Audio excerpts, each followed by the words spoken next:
आज 2027 की पॉलिसी का ऐलान हो चुका है, जिसकी तफसीलाती वीडियो मैंने यूट्यूब चैनल मोहम्मद इमरान मलिक के ऊपर अपलोड कर दिया है। उसकी मुकम्मल प्रेस कॉन्फ्रेंस अगर आपने नहीं देखी तो लाजमी तौर पे देख लीजिए।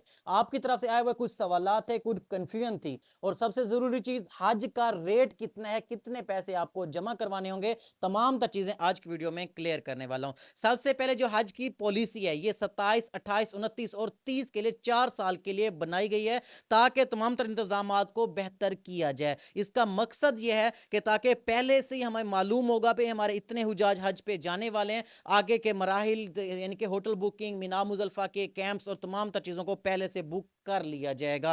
अच्छा, इसको जो है ना मुकम्मल डिजिटलाइज किया जा रहा है। जैसे आपने ऑनलाइन रजिस्ट्रेशन अपनी की है, इसी तरह ऑनलाइन घर बैठे अपने मोबाइलों से भी आप हज की पेमेंट कर सकेंगे। अच्छा, इसकी मिशन जो है हज को आसान किया जाए, पुरवकार किया जाए और पुरसकून किया जाए। पर हज का जो कोटा है 60% गवर्नमेंट स्कीम के साथ जाएंगे और 40% प्राइवेट स्कीम के साथ जाने वाले हैं। इसमें जरूरी चीज यह है, जिनके पास पाकिस्तानी पासपोर्ट होगा, आप दुनिया भर के किसी भी मुल्क में रहते हैं, उसके नेशनैलिटी होल्डर हैं, फिर भी आपके पास पाकिस्तानी पासपोर्ट होना जरूरी है, तो आप पाकिस्तान से भी हज अदा करने के लिए जा सकेंगे। सरकारी हज पैकेज की थोड़ी सी डिटेल बता देता हूं। इस बार दो तरह के पैकेज मुतारिफ करेंगे, एक शॉर्ट हज पैकेज और एक लॉन्ग हज पैकेज। यानी कि जो 38 से 42 दिन का होगा, उनके प्राइसेस का भी जिक्र कर लेते हैं। बताया जा रहा है 12 लाख या 12,40,000 तक होने वाले हैं। और जो शॉर्ट हज पैकेज है वो 20 से 25 दिन का होता है, वो 13 लाख या 13,40,000 के बीच में इसके पैसे होने वाले हैं। जैसे ही अभी पॉलिसी का ऐलान हो चुका है, कुछ दिनों में ही बैंकों के इश्तिहार आ जाएंगे।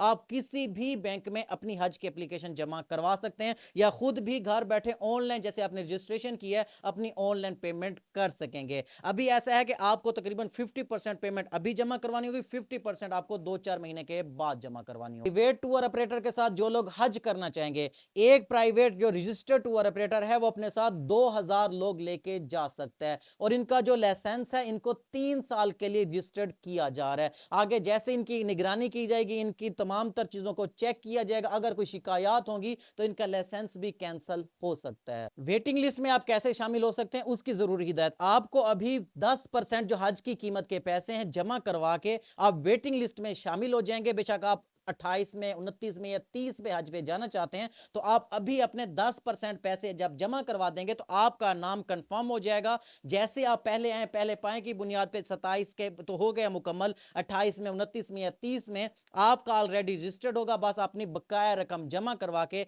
हज पे जा सकेंगे। आपकी कोई कुरानदाजी या इस तरह के किसी भी किस्म के आपको टेंशन का नहीं सामना करना पड़ेगा। तो ये है हज की पॉलिसी के कुछ जरूरी मालूमात। अच्छा, ये जो है ना इंशाल्लाह बहुत जल्द बैंकों की तरफ से नोटिफिकेशन आ जाएंगे, कीमत का शेड्यूल और तमाम चीजें, आप उस हिसाब से अपने पैसे बैंकों में जमा करवा सकेंगे। तो जो लोग भी हज 27 में जाने वाले हैं, आप लाजमी तौर पर अपने जो जरूरी डॉक्यूमेंट्स है, जिसके अंदर पासपोर्ट हो गया, आईडी कार्ड हो गया, मेडिकल सर्टिफिकेट है, आप किसी भी हॉस्पिटल में जाके सरकारी हॉस्पिटल से मेडिकल सर्टिफिकेट बनवा सकेंगे। और जो ओवरसीज पाकिस्तानी वो सिंपल पेज के ऊपर अपना मेडिकल सर्टिफिकेट बनवा सकेंगे। आपके बैंक अकाउंट और तमाम तर चीजें उसी टाइम भी ओपन हो जाएंगी। तमाम तर जरूरी मालूमात इंशाल्लाह मैं आपके साथ शेयर करता रहूंगा। मजीद आपके जहन में कोई सवाल है या जरूरी मालूमात चाहिए, कमेंट के अंदर जरूर बताएगा। अगर आपने अभी तक मुझे सब्सक्राइब नहीं किया तो लाजमी कर लें, ताकि हज उम्रा मक्का मदीना के हवाले से आने वाले लेटेस्ट अपडेट हो सबसे पहले आप तक पहुंचती रहे। दुआ में याद रखिएगा। तब तक के लिए अल्लाह हाफिज।